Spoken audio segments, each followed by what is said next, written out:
All right, Starbucks, I'll give you credit for that. It's not bad. It had better have been good because I can go to McDonald's and get an iced coffee for $1, and I spent $3.79 on that. $3.79. So you're lucky it's good. Hello, everyone, and welcome to episode 4 of Brew Friday. It's been a month, 4 weeks of answering you guys' questions. This has been a really cool experience, actually, because I am not comfortable talking to a camera at all. But hopefully we're getting a little better week to week here. Let's jump into it. Today's questions focus pretty much exclusively on abs and supplements, which is cool. That makes life easy. Question 1. How does one get rid of lower stomach fat? I love this question because it is something that I think a lot of people need answers on, and a lot of people just don't understand this idea. And this is an overarching topic for this. I should say it while I do that. That'd be cool. You can't spot treat fat loss. So, if someone comes to me and says, I want to lose fat on my love handles or my stomach or wherever that might be, it's tough because I say, okay, yeah, we can definitely work on getting that area leaner. But can I train you in a way that exclusively takes that fat from your love handles, your stomach, your butt off? No, I cannot. No one can. It's impossible. Doesn't work that way, unfortunately. The good news is we can lose that fat. Is it going to be the first fat that comes off of you if that is an area that you happen to hold a little bit more in? Probably not, but it's going to come off. And so that's the kind of that's the approach that I want to take on this, is that in this case where you're trying to lose fat from a specific area, that's great, let's do it. But keep in mind while you do that this is going to be a long process, and if that happens to be your problem area, for guys usually it's the stomach, a little bit in the hips, in the low back. We tend to hold a lot of fat there. Women hold it around their hips a lot, on their butt, and so those tend to be the problem areas for those two different demographics. Now, again, let's take steps and start the process of getting that fat off there. But again, just realize it's going to be a process, and if that is your trouble area, it might be the last spot that you lose fat in. But if you stick with it and stay on your diet and training consistently enough, you can lose that fat. So a couple approaches I want to go over here on that real quick. For general population, your folks that are interested in getting healthier and just being well, we'll say, being well. Case-specific wellness for people trying to be well is focus on the long-term plan and stay consistent on it. And so just to be simplistic with that as much as we can, clean up your diet a little bit, eat less fatty foods and really greasy stuff that has a lot of fat and a lot of sugar in it. That's a big step. Eliminating alcohol, or at least limiting alcohol, is a really, really big part of that. And for a lot of people anyway, tend to have a lot of calories that come in the form of alcohol and sugary drinks too. So if you're able to cut back on those at least a little bit, that's going to help you go a long way. And then just, again, respect the fact that it's going to be a process and it's going to take time. And if you stick with it consistently enough, you're going to see changes and you're going to see those areas start to lean out. I mentioned a couple weeks ago, people with SMART goals, which is specific, measurable, boy, am I an idiot. Specific, measurable, attainable, realistic, and time-oriented. I use that example just as a reminder of what that is. And like, for example, as a bodybuilder, like I have a show date in mind that I need to be stage ready by. For people with those kind of goals, I'm going to say go work with a professional. Reach out to us at Case Specific Nutrition and get your diet in check. And that, because it is a specific amount of time and a specific date that you need to be ready by, that's a little bit different. We want to attack that a little bit more with a direct approach as opposed to just kind of like taking the time and cleaning everything up. Work with a professional, get it done on time in the right way. Next question. Fit Brew Q. During a cutting phase, how does one limit amount of lean muscle mass lost while losing fat? Obviously, it's impossible not to lose any muscle mass. What are your tips? I wouldn't say it's impossible to not lose muscle mass. You can maintain it pretty well. For the most part, if I diet down, I usually lose way less than a pound of muscle over whatever period of time that I happen to diet. So here's your steps you're going to take. We're going to ensure that you are not cutting too quickly. And so for maintaining muscle, a better approach to that is keep your calories at a deficit, but a little bit higher of a deficit, so that you're not depriving yourself completely day after day after day after day. Because that extreme deficit is where you're going to really start to see issues with muscle mass coming off with the fat. Step 2, concentrate your calorie intake around your workout more.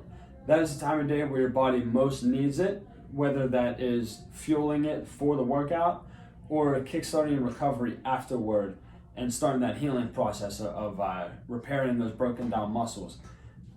Keep calories, and again, this isn't to say that you should eat your entire day right before and after your workout, but just maybe a bulk of them we're going to put pre-workout and post-workout. And then my third point here was that more specific, we're going to look at a cut that's about a half a pound a week, where in a general, at least the way I've done it, is a pound a week loss is your goal anyway, we'll say.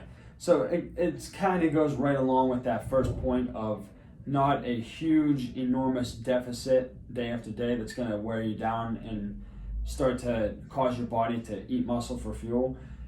Just keeping that deficit as high as we can with still losing fat day to day or week to week, however you want to look at it.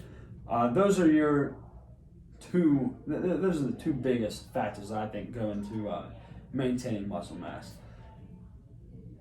Yeah, I won't include anything else that is sketchy.